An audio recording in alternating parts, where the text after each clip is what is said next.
श्री राम जय जय राम श्री राम जय जय राम नीलाम्बुज श्यामल कोमलांगम सीता समारोपित वाम भागम पाणो महासागर चारुचापम नमामि रामम रघुवंशनाथम। ओम श्री सीतारामचंद्राभ्याम नमः उमामहेश्वराभ्याम नमः। ओम श्री एकादशी दक्षेश्वर धाम सरकार सिंहते नमः। सत्संग क्रम में आज बंदी जन द्वारा महाराज पृथु की स्थिति का वर्णन है।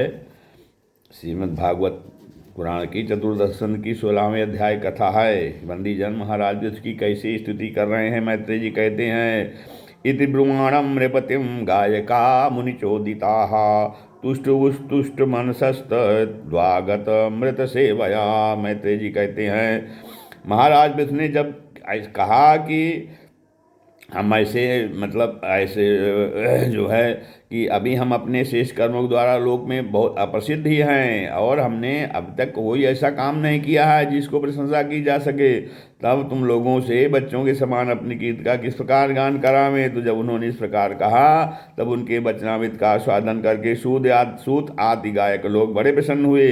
फिर वो मुनियों के प्रेरणा से उनकी इस प्रकार स्तुति करने लगे। वर्णनालं वयं ते महिमानुवर्णने यो देववर्यो अवततार मायया वीणांगजातस्य च पौरुखाणी ते वाचस्पतीनामपि बभ्रुमूर्धियः। आप साक्षात देवपुरुष श्री नारायण ही हैं जो अपनी माया से अवतीर्ण हुए हैं। हम आपकी महिमा का वर्णन करने में समर्थ नहीं हैं। आपने जन्म से तो राजा बेन के मृतक शरीर से लिया है, किंतु आपके पौरुषों का वर्णन करने में साक्षात ब्रह्मादि की बुद्धि भी चकरा जाती है। तथापि आपके कथामृत के आस्वादन में आदर बुद्धि रखकर मुनियों के उपदेश के अनुसार उन्हीं की प्रेरणा से हम आपके परम प्रशंसनीय कर्मों का कुछ विस्तार करना चाहते हैं। आप साक्षात श्रीहरि के कलावतार हैं और आपकी कीर्ति बड़ी उदार है। ये धर्मधारियों में श्रेष्ठ महाराज पृथु लोक को धर्म में प्रवृत्त करके धर्म मर्यादा की रक्षा करेंगे तथा उसके विरोधियों को दंड देंगे। ये अकेले ही समय समय पर प्रजा के पालन पोषण और अनुरंजन आदि कार्य के अनुसार अपने शरीर में भिन्न भिन्न लोकपालों की मूर्ति को धारण करेंगे तथा यज्ञ आदि के प्रचार द्वारा स्वर्गलोक और विष्टि की व्यवस्था द्वारा भूलोक दोनों का ही हित साधन करेंगे। ये सूर्य के समान अलौकिक महिमान्वित प्रतापवान और समदर्शी होंगे। जिस प्रकार सूर्य देवता 8 महीने तपते रहकर जल खींचते हैं और वर्षा में उसे उड़ेल देते हैं, उसी प्रकार ये कर आदि के द्वारा कभी धन संचय करेंगे और कभी उसका प्रजा के हित के लिए व्यय कर डालेंगे। ये बड़े दयालु होंगे। यदि कभी कोई 3 पुरुष इनके मस्तक पर पैर भी रख देगा तो भी ये पृथ्वी के समान उसके इस अनुचित व्यवहार को सदा सहन करेंगे। कभी वर्षा न होगी और प्रजा के प्राण संकट में पड़ जाएंगे तो ये राजवेशधारी श्रीहरि इंद्र की भांति जल वर्षा कर अनायास ही उनकी रक्षा कर लेंगे। ये अपने अमृतमय मुख चंद्र की मनोहर मुस्कान और प्रेम भरी चितवन से संपूर्ण लोगों को आनंद मग्न कर देंगे। इनकी गति को कोई समझ न सकेगा। इनके कार्य भी गुप्त होंगे तथा उन्हें संपन्न करने का ढंग भी बहुत गंभीर होगा। इनका धन सदा सुरक्षित रहेगा। ये अनंत महात्मा और गुणों के एकमात्र आश्रय होंगे। इस प्रकार मनस्वी पृथु साक्षात वरुण के ही समान होंगे और महाराज पृथु बेन रूप अरण्य के मंथन से प्रकट हुए अग्नि के समान हैं। शत्रुओं के लिए ये अत्यंत दुर्धर्ष और दुस्साह होंगे। ये उनके समीप रहने पर भी सेनाल से सुरक्षित रहने के कारण बहुत दूर रहने वाले ही से होंगे। शत्रु कभी इन्हें हरा ना सकेंगे। जिस प्रकार प्राणियों के भीतर रहने वाला प्राण रूप सूत्रात्मा शरीर के भीतर बाहर के समस्त व्यापारों को देखते रहने पर भी उदासीन रहता है, उसी प्रकार ये गुप्तचरों के द्वारा प्राणियों के गुप्त और प्रकट सभी प्रकार के व्यापार देखते हुए भी अपनी निंदा और स्तुति आदि के प्रति उदासीनवत रहेंगे। ये धर्म मार्ग में स्थित रहकर अपने शत्रु के पुत्र को भी दंडनीय न होने पर भी कोई दंड न देंगे और दंडनीय होने पर तो अपने पुत्र को भी दंड देंगे।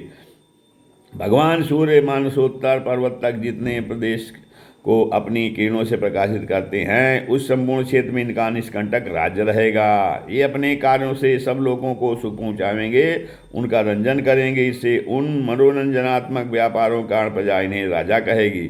ये बड़े दृढ़ संकल्प सत्य प्रतिज्ञ ब्राह्मण भक्त विद्धों की सेवा करने वाले शरणागत वत्सल सब प्राणियों को मान देने वाले और दीनों पर दया करने वाले होंगे। ये पर स्त्री में माता के समान भक्ति रखेंगे, पत्नी को अपने आधे अंग के समान मानेंगे प्रजा पर पिता के समान प्रेम रखेंगे और ब्रह्मवादियों के सेवक होंगे। दूसरे प्राणी इन्हें उतना ही चाहेंगे जितना अपने शरीर को। पुरुषों ये सुहृदों के आनंद को बढ़ाएंगे। ये सर्वदा वैराग्यवान पुरुषों से विशेष प्रेम करेंगे और दुष्टों को दंडपाणी यमराज के समान सदा दंड देने के लिए उद्यत रहेंगे।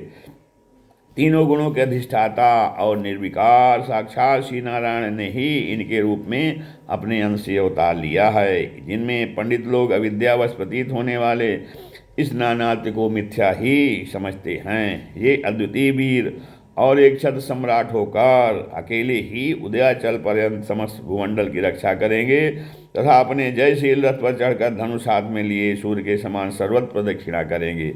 उस समय जहाँ तहाँ सभी लोकपाल और पृथ्वीपाल इन्हें भेंटे समर्पण करेंगे। उनकी स्त्रियाँ इनका गुणगान करेंगी और इन राधिराज को साक्षात श्रीहरि ही समझेंगी।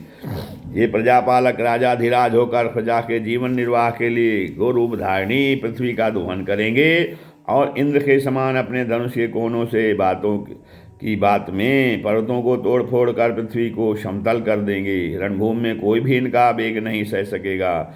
जिस समय ये जंगल में पूंछ उठाकर विचरते हुए सिंह के समान अपने आजगव धनुष का आटंकार करते हुए भूमंडल में विचरेंगे, उस समय सभी दुष्टजन इधर उधर छिप जाएंगे। ये सरस्वती के उद्गम स्थान 100 अश्वमेघ यज्ञ करेंगे। तब अंतिम गिरानुष्ठान के समय इंद्र इनके घोड़े को हर कर ले जाएंगे। अपने महल के बगीचे में इनकी एक बार भगवान संत कुमार से भेंट होगी। अकेले उनकी भक्तिपूर्वक सेवा करके ये उस निर्मल ज्ञान को प्राप्त करेंगे जिससे परब्रह्म की प्राप्ति होती है। इस प्रकार जब इनके पराक्रम जनता के सामने आ जाएंगे तब ये पराक्रमी महाराज यहाँ तहाँ अपने चरित्र की ही चर्चा सुनेंगे। इनकी आज्ञा का विरोध कोई भी न कर सकेगा तथा ये सारी दिशाओं को जीतकर और अपने तेज से प्रजा के क्लेश रूप कांटे को निकालकर संपूर्ण भूमंडल के शासक होंगे। उस समय देवता और असुर भी इनके विपुल प्रभाव का वर्णन करेंगे। इस महाभागवते महापुराणे परमहंस्यां संहितां चतुर्दश स्कंधे षोडशोऽध्यायः। श्रीराम जय राम।